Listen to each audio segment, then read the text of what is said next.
Alhamdulillah wa kafa wa salatu wa salamu ala ibadihi alladhina istafa. Now we're going to the 9th lesson of Hijrah. The Prophet ﷺ left Mecca, okay? And the Quraysh couldn't find him. What did they do? They said, whoever catches Muhammad, dead or alive, will give him 100 camels. Many talk about millions nowadays. He will be the richest in just 1 minute. So everybody was trying to do that. Everybody was trying to do that. One man by the name of, you know the name? Suraqa ibn Malik radiyallahu anhu. He was very good in tracing tracks. He was very good in a very good night, very courageous, skillful. He knew the desert very well. And he didn't tell anybody, so nobody would share it with him. And he went after him. Again, we get another lesson. The Prophet ﷺ was helpless. Abu Bakr and the Prophet and this man who would guide them was non-Muslim. Abu Bakr would go first in front, 300-400 meters, 500 meters in front of her, to make sure that nobody would be there waiting for the Prophet ﷺ. He would go 1 kilometer or so behind the Prophet, that nobody was tracing the Prophet ﷺ. He was going in this direction. Allahu Akbar ya akhwan. Yani, this is when we realized that when the Prophet ﷺ said, don't talk Abu Bakr. Every one of you, the companions of the Prophet ﷺ, has been compensated for whatever he has done for Islam, with the exception for Abu Bakr. Allah will compensate him. Ya akhwan, in the day of judgment, you aspire for paradise. You want to go to paradise.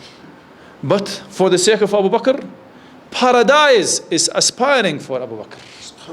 The gates of paradise will be calling Abu Bakr. Every gate wanted Abu Bakr to go through it, to get the honor.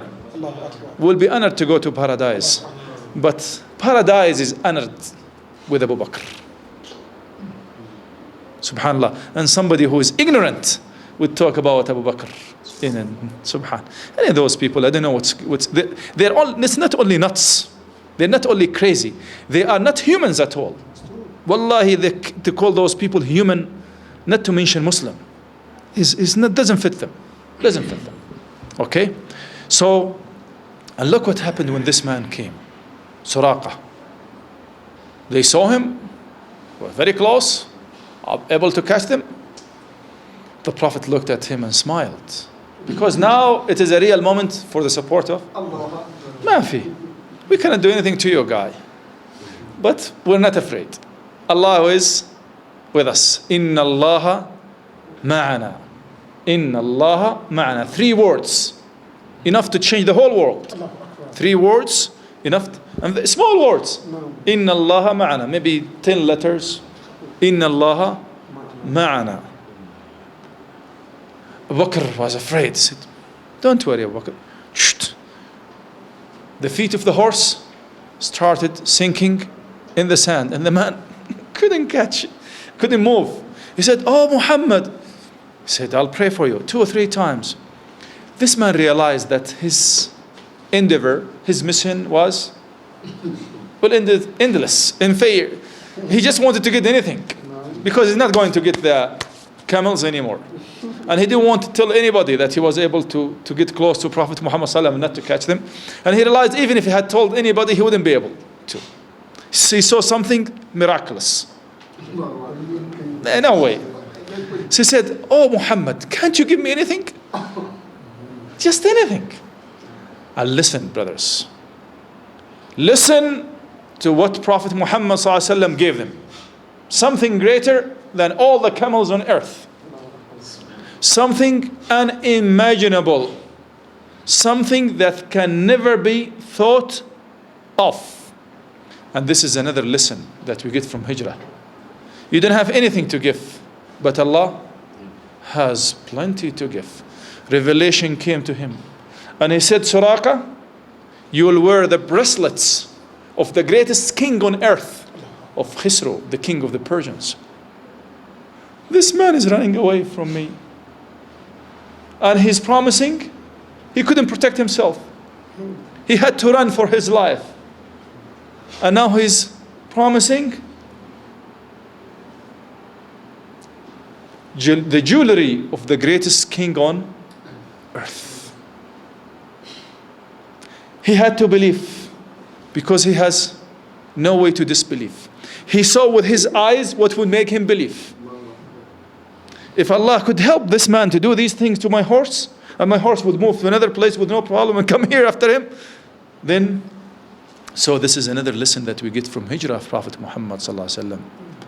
His strong connection with Allah. He was not fully depending on his very careful planning. He never, while he was really doing his very careful planning, he was not fully dependent on it. He didn't depend on the, they call it al-asbab, on the means. He depended on the one who decides for the means to take place or not to take place. For the sand to become like water, for the mountain to become like a hugging heart. Okay?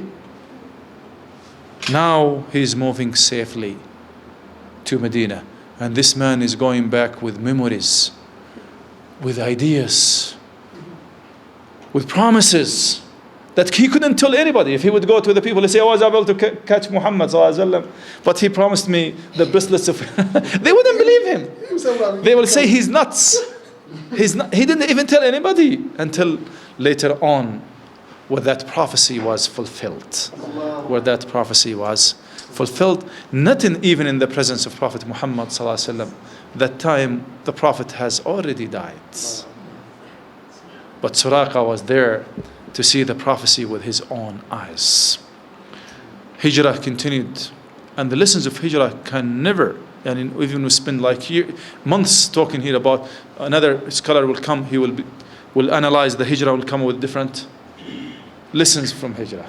I'm sure as we understand more, as we go into time, we'll understand more of Hijrah. And this is the history of anybody, the seerah of anybody, the biography of anybody. People will get tired of it.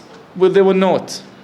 But not the Hijrah, the seerah of Prophet Muhammad sallallahu alaihi wasallam. The more we contemplate it, the more we understand it, the more we read it, the more we discuss it, the more lessons that we derive from it. It's not the Hijrah of Prophet Muhammad sallallahu alaihi wasallam alone. It is the Hijrah of humanity. It is the Hijrah of humanity. Assalamu alaikum wa rahmatullahi wa barakatuh.